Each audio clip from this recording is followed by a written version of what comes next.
વાત કરીએ આપણે અંડકોષ જનન. ટોપિક ધ્યાનથી સમજશું, થોડો કોમ્પ્લિકેટેડ છે, નીટ માટે ઇમ્પોર્ટન્ટ ટોપિક છે, એટલે પૂરું ધ્યાન આપજો. પૂરું ઘટનાક્રમ કઈ રીતે આગળ વધે છે એના પર શરૂઆત થાય.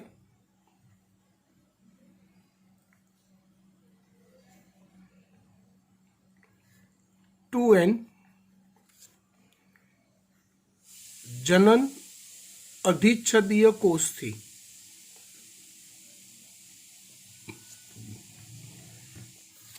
આ જનન અધિચ્છદીય કોષ એટલે કયો? તો ગયા લેક્ચરમાં આપણે અંડપિંડનો છેદ જોયો હતો. તો એમાં આ બહારનું સ્તર હતું એ જનન અધિચ્છદીય સ્તર હતું. તમને યાદ હોય તો એ જનન અધિચ્છદીય સ્તરના જે કોષો છે આપણે એ કોષની વાત કરી રહ્યા છીએ. એ જનન અધિચ્છદીય કોષમાંથી અંડકોષ જનન શરૂ થાય અને તબક્કાવાર રીતે બાહ્યકના વિસ્તારમાં એ અંડકોષ જનન પ્રદર્શિત થાય. એ આખું શીખી ગયા પછી હું આ જ આકૃતિમાં એને ફરીવાર ડ્રો આઉટ કરીને બતાવીશ તમને, એટલે આઈડિયા આવે.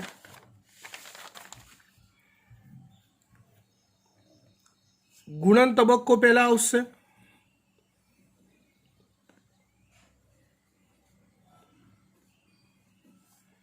જેમાં સમસૂત્રી ભાજન થશે.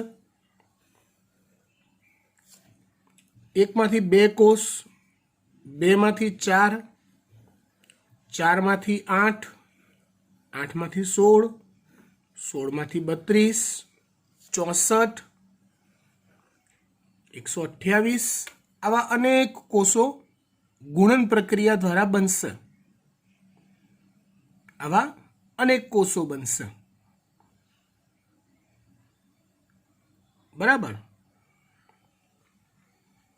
આ પ્રક્રિયાથી રચાતા જે આ કોષો બન્યા એને 2n આદિ અંડકોષ કહેવાય છે.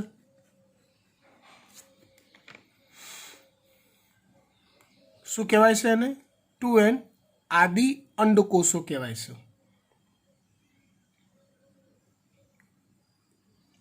હવે એક જાણવા જેવી વાત કહું.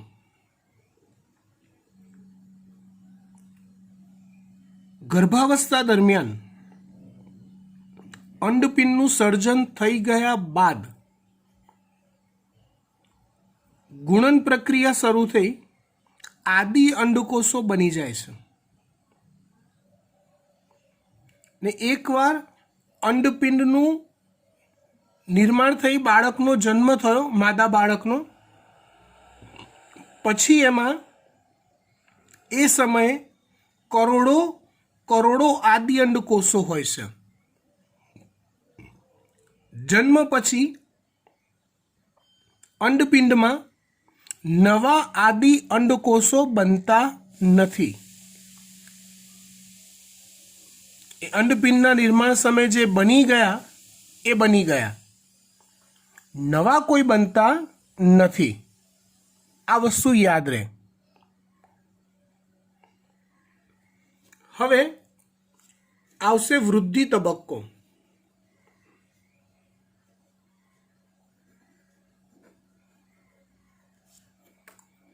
વૃદ્ધિ તબક્કામાં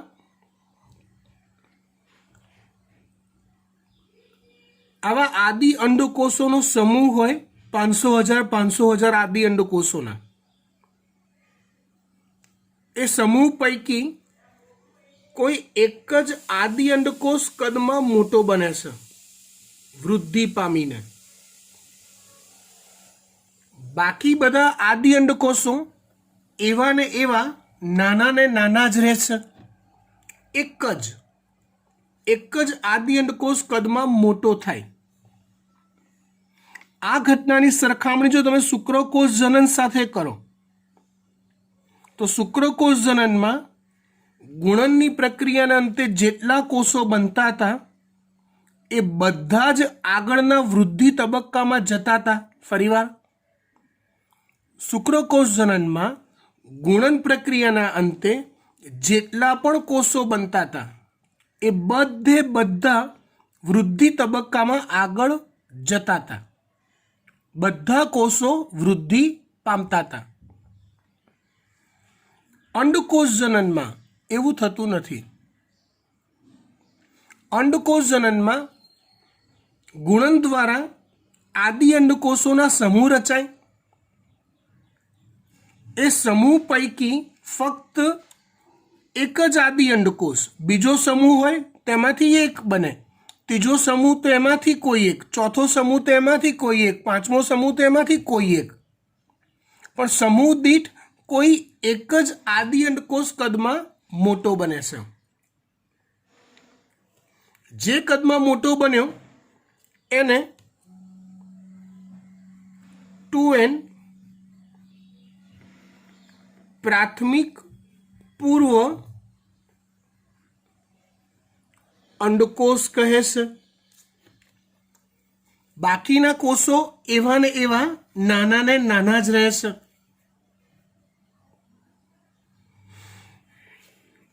વૃદ્ધિ પછી આવે, હજી જુઓ હો, આ સમજી લો, આ સમજશો પછી કહાનીમાં એક ટ્વિસ્ટ આવે છે જે હું બીજા પેજ પર શીખવાડીશ. પણ એ ટ્વિસ્ટ સમજવા માટે આ ટોપિક મગજમાં રેડી રાખવો બહુ જ જરૂરી છે. 2n પ્રાથમિક પૂર્વ અંડકોષનું હવે એ પરિપક્વન તબક્કામાં પ્રવેશ છે,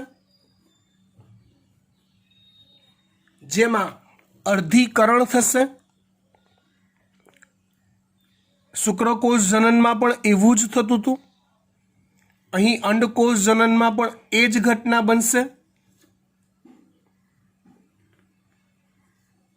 અર્ધીકરણ થઈ પ્રથમ તબક્કામાં 2 કોષો બને છે. પણ યાદ રાખો, અંડકોષ જનનમાં મોટા બનતા કોષની સંખ્યા હંમેશા એક જ હોય. શુક્રકોષ જનનમાં મોટા બનતા કોષો, પરિપક્વ થતા કોષો બધા હોય. અંડકોષ જનનમાં એક જ હોય. એટલે પ્રથમ તબક્કાનું વિભાજન થાય અને 2 કોષ બને n પ્રકારના, જેમાં એક કોષ મોટો બને છે, બીજો કોષ નાનો રહેશે. એક કોષ મોટો બને, બીજો કોષ નાનો રહેશે. જે કોષ કદમાં મોટો બને છે એ કોષને અર્ધીકરણ થયું છે ને, માટે એ કોષને n દ્વિતીયક પૂર્વ અંડકોષ કહેવાય છે. જે નાનો કોષ રહેશે એને n પ્રથમ ધ્રુવકાય કહેવાય છે. એને n પ્રથમ ધ્રુવકાય કહેવાય છે.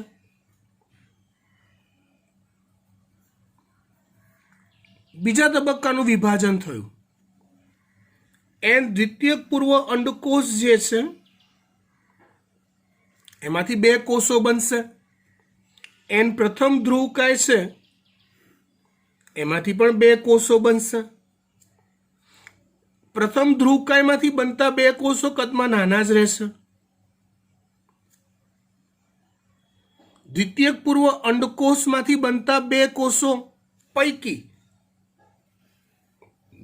હમણાં જ કીધું એ મુજબ એક કોષ કદમાં મોટો બને છે, જેને n પરિપક્વ અંડકોષ કહે છે. બીજો કોષ કદમાં નાનો રહેશે. આવા બીજા તબક્કામાં નાના રહેતા કોષોને n દ્વિતીય ધ્રુવકાય કહેવાય છે. બીજા તબક્કામાં આવા નાના રહેતા કોષોને એન દ્વિતીય ધ્રુવકાય કહેવાય છે.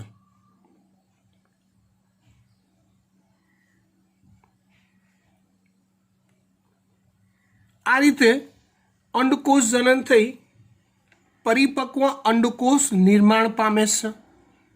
પહેલા ગુણન તબક્કો, જેમાં સમસૂત્રી ભાજન થાય, ઘણા બધા આદિ અંડકોષો બને, પણ આવા આદિ અંડકોષોનું અંડપિંડની સપાટી પર જૂથ રચાયેલું હોય, 1 જૂથ, 2 જૂથ, 5 જૂથ, 50 જૂથ આવા. ત્યાર પછી વૃદ્ધિ તબક્કો. વૃદ્ધિ તબક્કામાં આવા આદિ અંડકોષોના જૂથ પૈકીનો કોઈ પણ એક જ આદિ અંડકોષ વૃદ્ધિ પામે. જે વૃદ્ધિ પામે એને કહેવાય છે 2n, કેમ કે હજી અર્ધીકરણ નથી થયું. એને કહેવાય છે 2n પ્રાથમિક પૂર્વ અંડકોષ. 2n પ્રાથમિક પૂર્વ અંડકોષ. એ 2n પ્રાથમિક પૂર્વ અંડકોષ હવે પરિપક્વન તબક્કામાંથી પસાર થાય, જેમાં અર્ધીકરણના 2 તબક્કા આવે. પહેલા તબક્કામાં અર્ધીકરણ થઈ 2 કોષ બને, પણ એ 2 પૈકી મોટો તો એક જ થાય, બીજો નાનો રહે. જે કોષ મોટો થાય એને કહેવાય એન દ્વિતીયક પૂર્વ અંડકોષ. અને આ યાદ રાખજો હો, રિપીટ એટલા માટે કરાવું છું કે આના પછીની થિયરી હું આ જ ચલાવું છું, પણ અલગ વેથી શીખવાડું છું. હો, એટલે આ તમને યાદ રહેવું જોઈએ જ. એન દ્વિતીયક પૂર્વ અંડકોષ અને બીજો જે નાનો રહ્યો એને કહેવાય એન પ્રથમ ધ્રુવકાય. એન દ્વિતીયક પૂર્વ અંડકોષનું વિભાજન થાય, એમાંથી બને એન પરિપક્વ અંડકોષ. બીજો જે કદમાં નાનો રહે એને કહેવાય એન દ્વિતીય ધ્રુવકાય. આમાંથી પણ સેમ વિભાજન થાય. આ રીતે પરિપક્વ અંડકોષનું નિર્માણ થાય છે. Okay okay, done. હવે અંડકોષ જનન પાર્ટ 2 જોઈએ.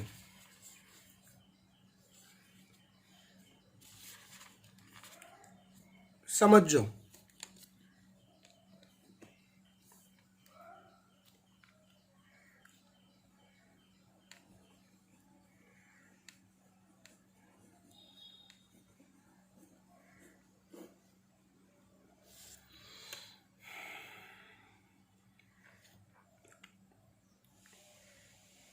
એક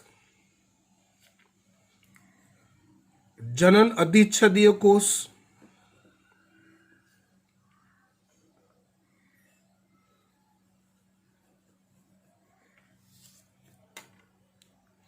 એમાં ગુણન તબક્કો આવે.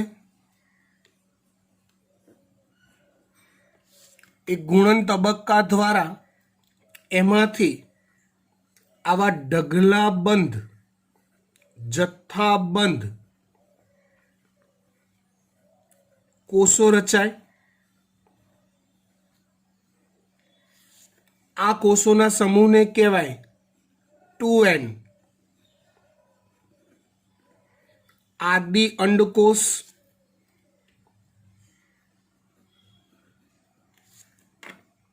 સમજી ગયા? ડન. હવે આ 2n આદિ અંડકોષો વૃદ્ધિ તબક્કામાં પછી પસાર થાય. યાદ કરો, વૃદ્ધિ તબક્કામાં મેં શું કીધું હતું? આદિ અંડકોષોના સમૂહ પૈકી કોઈ એક જ આદિ અંડકોષ વૃદ્ધિ પામી અને મોટો થાય. બાકીના આદિ અંડકોષો નાના ને નાના જ રહે. એ ઘટના કંઈક આવી બને. એક કોષ વૃદ્ધિ પામી કદમાં મોટો થાય,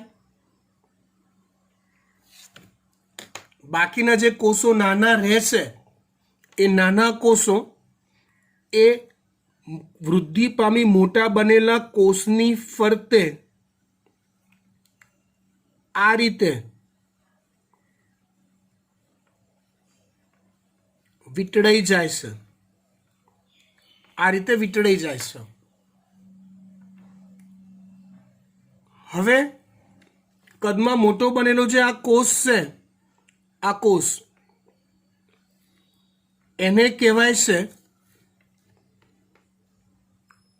2n, કેમ કે હજી અર્ધીકરણ નથી થયું એટલે 2n જ રહેશે.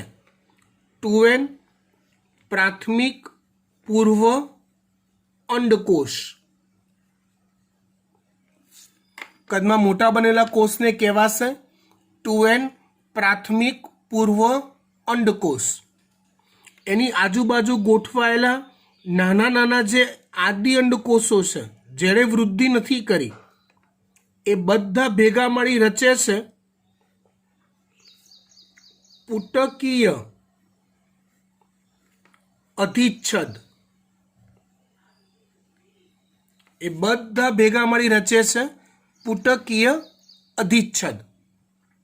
શું રચે છે? પુટકીય અધિચ્છદ રચે છે.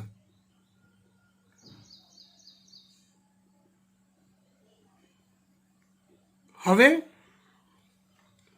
આવી એક પુટિકા જે તૈયાર થઈ, પુટિકા કહેવાય આને, જેમાં કદમાં મોટો બનેલો જે કોષ છે, આવી આવી આવી ફૂલેલી જે પુટિકા બની એને અંડપુટિકા કહેવાય.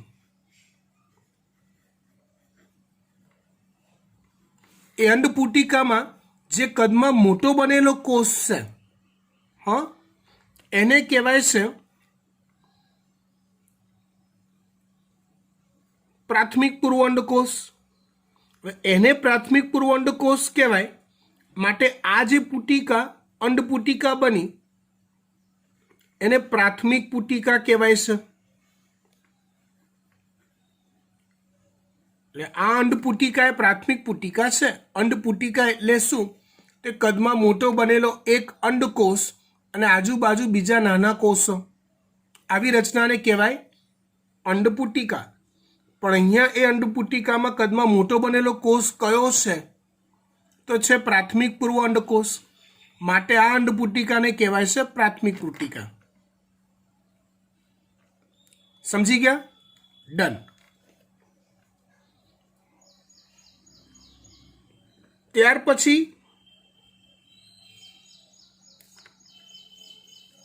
પરિપક્વન શરૂ થશે.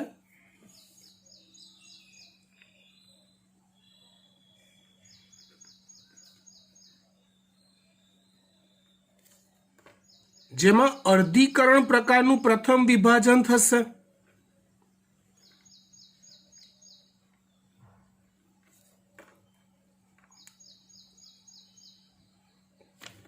આ રીતે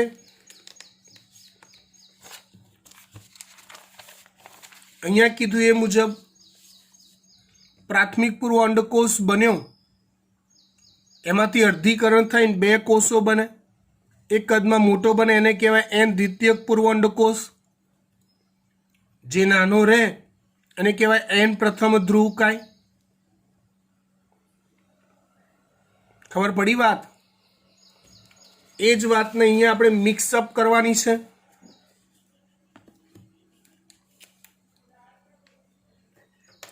જો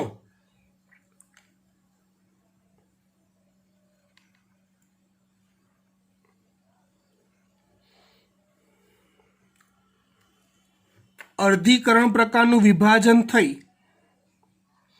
અર્ધીકરણ પ્રકારનું વિભાજન થઈ બે કોષો બન્યા.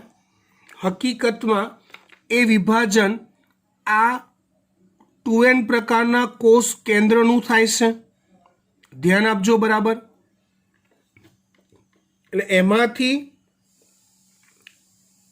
અર્ધીકરણ થયું એટલે એક n કોષ કેન્દ્ર વચ્ચે ગોઠવાય છે. બીજું n કોષ કેન્દ્ર એ કોષના ખૂણામાં એની સપાટી પર જતું રહેશે, પરિઘ તરફ. પેલું ઘરની બહાર કાઢી મૂક્યું જતો રહે ખૂણામાં, તો એ રીતે એ ખૂણામાં મોકલી દેવાય છે. એટલે સમજો વાત બરાબર. હું શું કહી રહ્યો છું બરાબર સમજો. અહીંયા આપણને એવું શીખવાડવામાં આવે છે મિત્રો, એવું કે આમાંથી બે કોષો બન્યા, એક આ રહ્યો ને બીજો આ રહ્યો, પણ હકીકતમાં એ બંને છૂટા પડતા નથી. આ જે નાનો છે ને પ્રથમ ધ્રુવકાય, એ આ જ કોષની અંદર ખૂણાના ભાગે ક્યાંક ગોઠવાઈ જાય છે, અહીંયા જ આ જગ્યાએ. ખબર પડે છે વાત? પડવી જ જોઈએ. એટલે હવે આ જે આખો કોષ થયો ને એન પ્રકારનો હશે, એને કહેવાય એન દ્વિતીયક પૂર્વ અંડકોષ. એને કહેવાય છે એન દ્વિતીયક પૂર્વ અંડકોષ. અને આ જે ખૂણામાં જતો રહ્યો ને એ છે એન પ્રથમ ધ્રુવકાય. એ છે એન પ્રથમ ધ્રુવકાય. બાકીના કોષો એઝ યુઝ્યુઅલ નાના ને નાના જ રહેશે, એની આસપાસ ગોઠવાયેલા, વીંટળાયેલા, અને અંડપુટિકા જ રચે છે.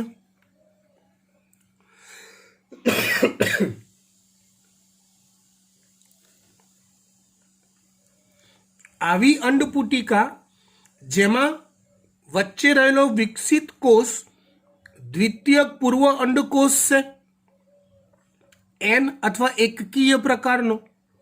માટે આવી અંડપુટિકાને દ્વિતીયક પુટિકા કહેવાય છે. આવી અંડપુટિકાને શું કહેવાય છે? દ્વિતીયક પુટિકા કહેવાય છે. ખબર પડી? હવે તમે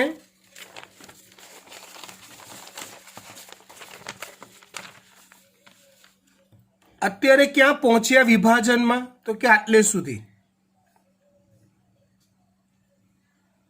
આટલે સુધી પહોંચ્યા આપણે. બરાબર? તમારે બંને ચાર્ટ પહેલા દોરી અને પછી સમાંતર વિચારધારા કરવી પડશે પરફેક્ટ સમજવા માટે. આટલે સુધી આપણે પહોંચ્યા.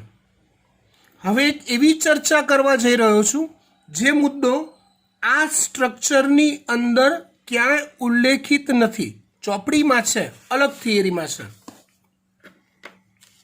ધ્યાન આપજો. હવે શું થાય તો કે આ જે દ્વિતીયક પુટિકા છે ને એ ફૂલે છે. દ્વિતીયક પુટિકા ફૂલે છે.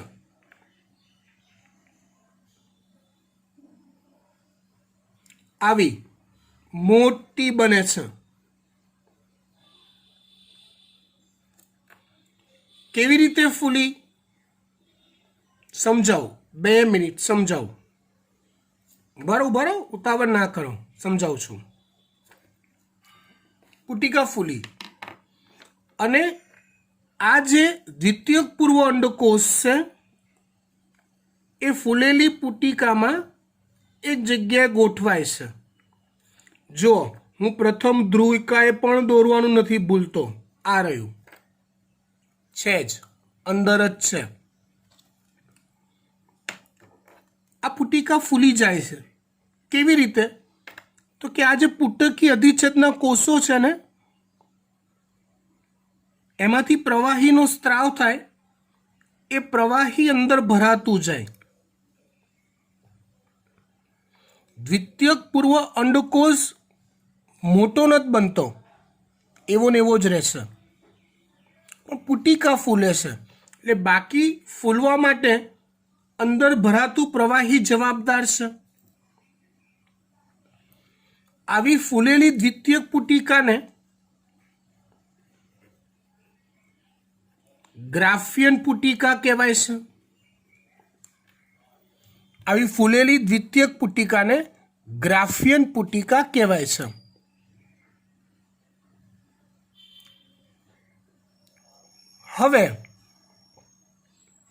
હવે આ ગ્રાફિયન પુટિકા માં પ્રવાહી ભરાતું જાય છેલ્લે જેમ ફુગ્ગો ફૂટે એમ ગ્રાફિયન પુટિકા ફાટે છે.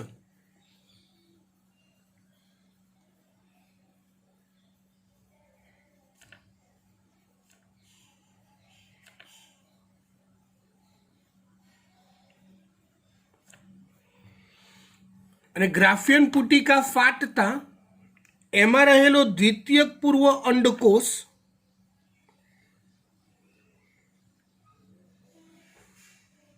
બહાર આવે છે.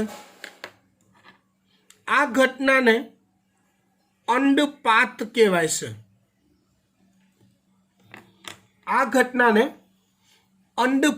કહેવાય છે. હવે આપણે ગયા લેક્ચરમાં જઈએ પાછા, લાસ્ટ લેક્ચરમાં. અહીંયા તમને એવું શીખવાડ્યું હતું કે અંડપિંડમાંથી ત્યજાતો અંડકોષ અંડવાહિની નિવાપ દ્વારા પ્રવેશે છે. અહીંથી આમ પ્રવેશે છે એવું આપણે જોયું હતું. તો એ જે ત્યજાતો અંડકોષ છે ને અંડપિંડમાંથી, એ આ દ્વિતીયક પૂર્વ અંડકોષ સ્વરૂપે ત્યજાય છે.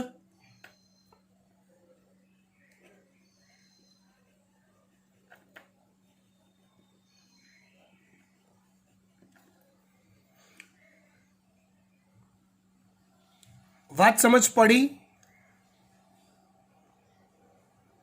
એટલે આટલી જે પ્રોસેસ થઈ જનન અધિચ્છદીય કોષથી આટલે સુધીની, એ આખી અંડપિંડની અંદર જ થઈ. હવે અંડકોષ ત્યજાઈ ગયો. તમને કોઈ પૂછે કે અંડપિંડમાંથી કયો અંડકોષ ત્યજાય, તો પરિપક્વ અંડકોષ જવાબ ના આવે. અંડપિંડમાંથી ત્યજાતો અંડકોષ એ દ્વિતીયક પૂર્વ અંડકોષ હોય. પ્રથમ ધ્રુવકા એની અંદર જ હોય. આ રહ્યું.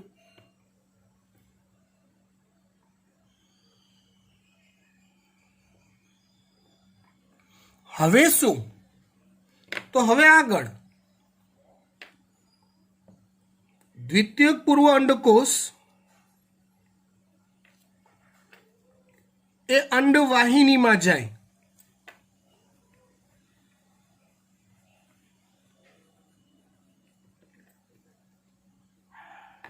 શેના માટે જાય? ફલન ક્રિયા કરવા માટે. જો શુક્રકોષ ફલન કરવા માંગતો હોય તો આ અંડવાહિનીના ઇથમસ નામના ભાગમાં પહોંચી જાય. કોણ? દ્વિતીયક પૂર્વ અંડકોષ. જ્યારે ગ્રાફિયન પુટિકાના જે બાકીના કોષો બચ્યા એમાંથી એક આવી રચના બને છે જેને કોર્પસ લ્યુટિયમ કહેવાય છે. ફરીવાર એને કોર્પસ લ્યુટિયમ કહેવાય છે. શું કહેવાય છે?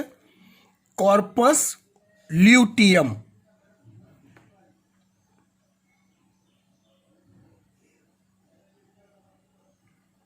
હવે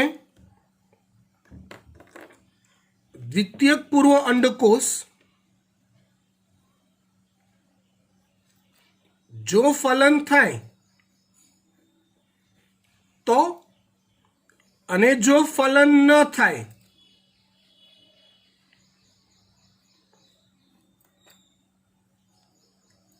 તો, જો ફલન નથી થતો તે દ્વિતીયક પૂર્વ અંડકોષ જે છે ને એ આગળનો વિકાસ કરી શકતો જ નથી. એવો ને એવો જ રહે છે. અહીંયા જ્યારે સ્ત્રીમાં ઋતુસ્ત્રાવ થાય ત્યારે એ દ્વિતીયક પૂર્વ અંડકોષના વિઘટન પામેલા ઘટકો એ ઋતુસ્ત્રાવ સાથે નિકાલ પામી જાય છે, વિઘટન પામતા પામતા. હવે જો ફલન થયું તો આગળનો વિકાસ થાય છે. એ દ્વિતીયક પૂર્વ અંડકોષનું ફલન થયા પછી, ફલન થયું પછી,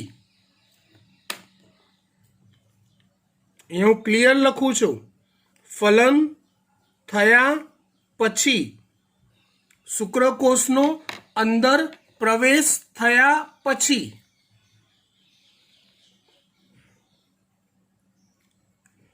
આ જે દ્વિતીયક પૂર્વ અંડકોષનું કોષ કેન્દ્ર છે એનું વિભાજન થાય. અહીં આગળનું સ્ટેપ જુઓ તો આ કન્ડિશન હતી. પ્રથમ ધ્રુવકા અહીંયા ખૂણામાં ગોઠવાયેલો હતો અહીંયા. હવે 4 બને છે, આમાંથી 2 અને આમાંથી 2, તો આ 3 ખૂણામાં જતા રહેશે. 3 આ રીતે જે દ્વિતીય ધ્રુવકાય કહેવાશે.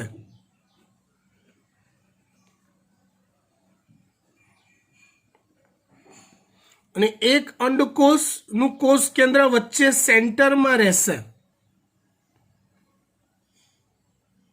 આ સેન્ટરનું કોષ કેન્દ્ર ને બીજો આખો કોષ જે છે એને પરિપક્વ અંડકોષ કહેવાય છે.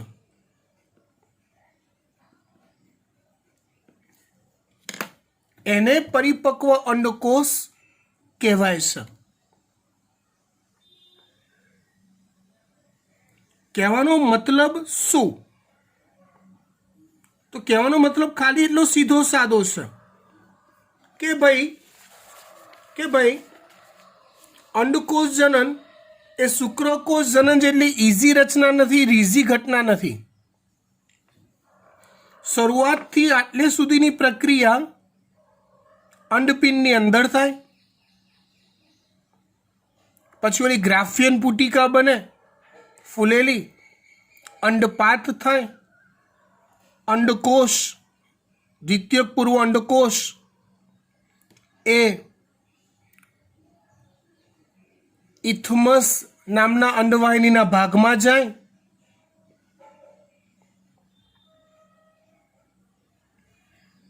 ત્યાં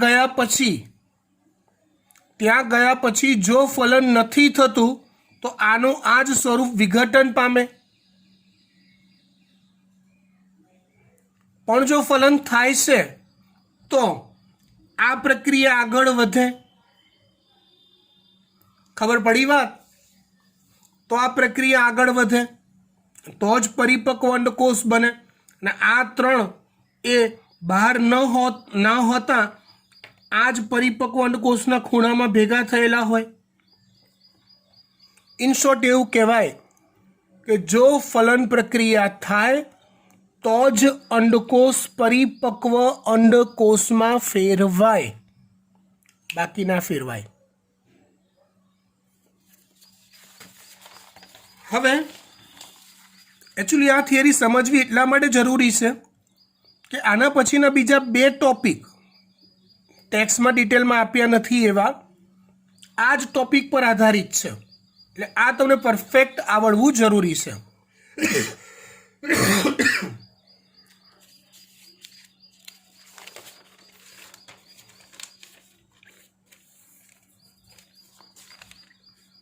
હવે આપણે ઓલી અંડપિંડની આડો છેદ યાદ કરીએ ફરી એકવાર.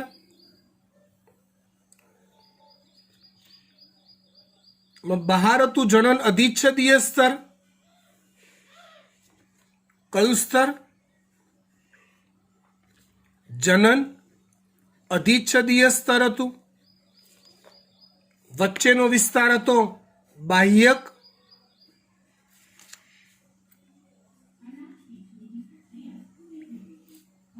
અને અંદર હતો ભાગ મજ્જક. तो जो घटना की आ रीते बने, आदि अंडकोशोनो आवो समूह, एमांथी पछी कोई एक आदि अंडकोश कदमां मोटो बने जेने प्राथमिक पूर्व अंडकोश कहेवाय। बाकीना कोषो एनी फरते वींटळायेला रहे, आने कहेशो तमे प्राथमिक पुटिका।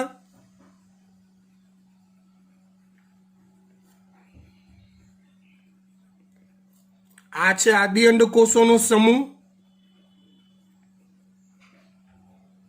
अंडपिंडमां आवा आदि अंडकोशोनो जथ्थाबंध समूहो होय। हवे प्राथमिक पुटिका द्वितीयक पुटिकामां फेरवाय।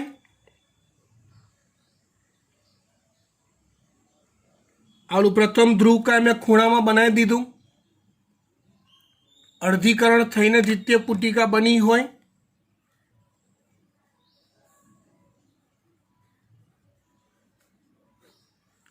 आ कई पुटिका थई? द्वितीयक पुटिका। हवे द्वितीयक पुटिका फूले, फूलती जाए मोटी बनती जाए।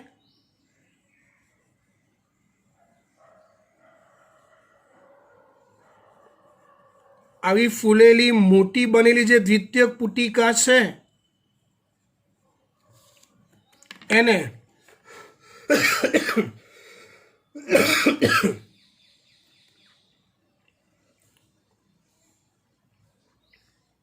ગ્રાફિયન પુટિકા કહેવાય છે।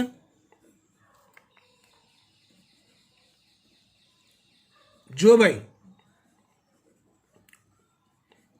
ग्राफियन पुटिका एटली फूलेली होय के बहारनी सपाटी पर उपसी आवे है, जाने अंडपिंड पर गुमड़ू थयुं होय एवुं फील थाय, एटली ए बहार उपसी आवे।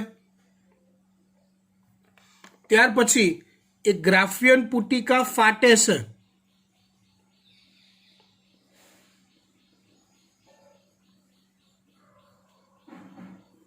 अने द्वितीयक पूर्व अंडकोश ए अंडपिंडनी बहार त्यजाय छे।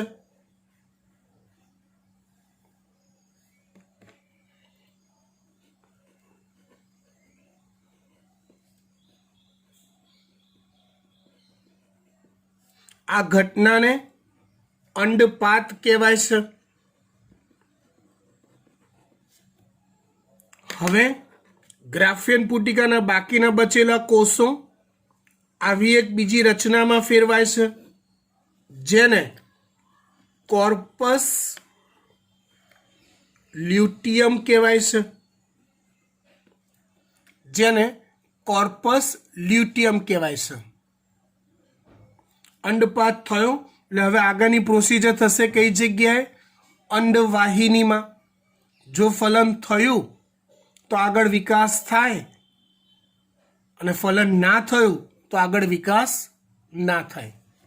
जो बेटा आजनो लेक्चर तमने समझण पड़वी बहु ज जरूरी छे, એટલે वारंवार नहीं खबर पड़ती तो विडियो फरी एक बार जोवा विनंती।